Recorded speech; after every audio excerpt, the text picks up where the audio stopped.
three rapid fire questions. The Green New Deal. Is the Green New Deal this kind of new capitalistic expansion? You know, it's like capitalism trying to find a way to extend itself as opposed to, you know, it hit the skids. Two, will it collapse? And if it collapses, what does that look like? Meaning, what does it look like in real terms? I mean, it's one thing to say it falls apart, but what does it look like if it does fall apart? And last, this question is more about you per se. I would imagine you come on these shows all the time and people ask you all sorts of questions about all sorts of things. If you needed to get something across and you got the opportunity to explain to the American public, you are being had.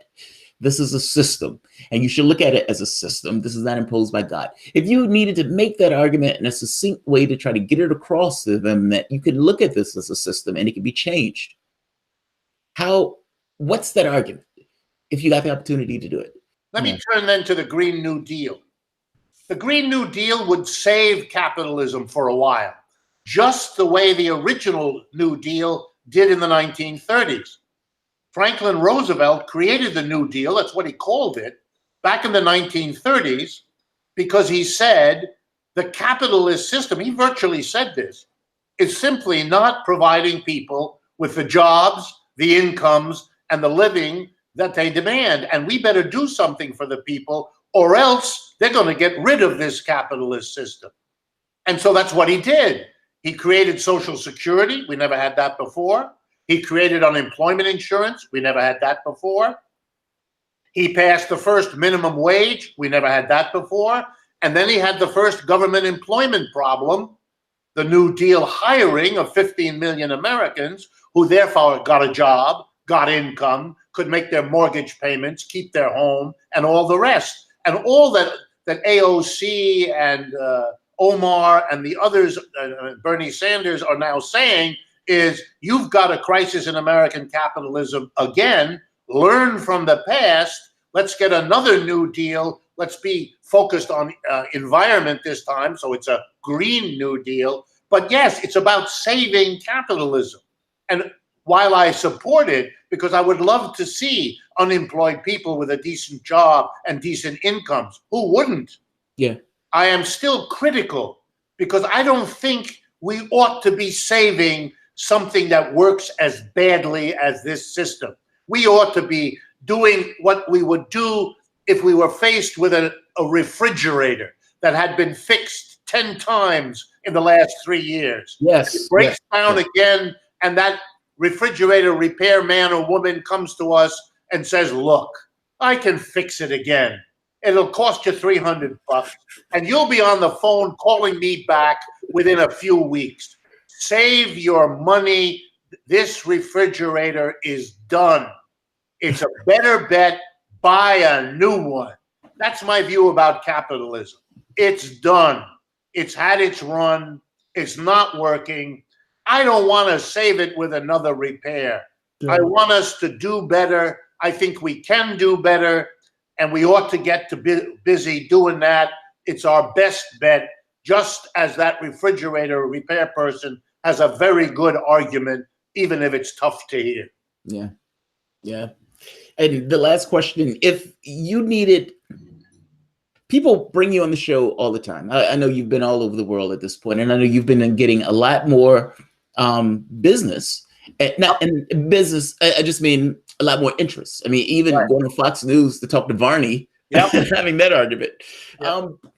If you had to get something across to the public itself, not somebody asking you, more so that if you, I would imagine, had the opportunity to just, I don't know, all cameras were on you, all 300 million people were looking at you, and you just tried to get across like, look, you are being had. This is a system. The system needs to be changed. You're being screwed over. How do you get that across? And I know you look at this somewhat from a Marxist way, even if you had to explain it in those terms. How do you do so? What would you say? I would say the same thing you and I have been talking about for the last, whatever it is, half an hour or so. In other words, there's no magic formula here. You just have to sit down and explain it. I could start, for example, with the same numbers you started with today, the Federal Reserve data on the inequality, the stupefying inequality. I could start with that. and I could explain to people how it is that capitalism constantly produces this kind of inequality. I could use the example of Jeffrey Bezos and show how this inequality literally builds on itself. This man who has 150 billion is getting an additional 12 to 15 million dollars a day. You aren't. And so the distance between him and you is getting bigger. And with that amount of money, he can buy every politician that's for sale. Yeah. And let me assure you, that's most of them.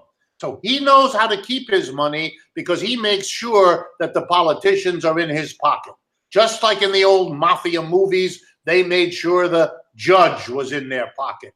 The mafia didn't invent this behavior. The reason we like mafia movies is we know it's not just about the mafia, it's about the way business is run in this society and always has been. We're just not allowed to say it about business, but we're allowed to say it about Italian crime families, which is an insult to the Italians anyway, and they're rightly insulted by it because it's really a metaphor. Anyway, I would talk about the things you're talking about, which means what I would say to you, Jamarl, is what we're doing, me and my opportunities, you and yours, that's what's going to change this country. People are going to think about the issues you raise. And yeah, you could raise it maybe better this way or that. I could raise it better this way. But I don't want to worry about that. The most important thing is to get out there and say it. Get out there and distribute it. Let people engage with these ideas. And that's why, by the way, to be honest to you, that's why I'm on your program. I want to help you do this. If my being here helps build your program, that's my reward. Oh, thank you. I appreciate it. And I appreciate that you're doing this, taking your time and your ingenuity to create these questions and build this program and have this wonderful new backdrop that you have behind you. And thanks again to your wife because she made the contribution of doing that. You know, that's and it's happening. You should take comfort, as I do.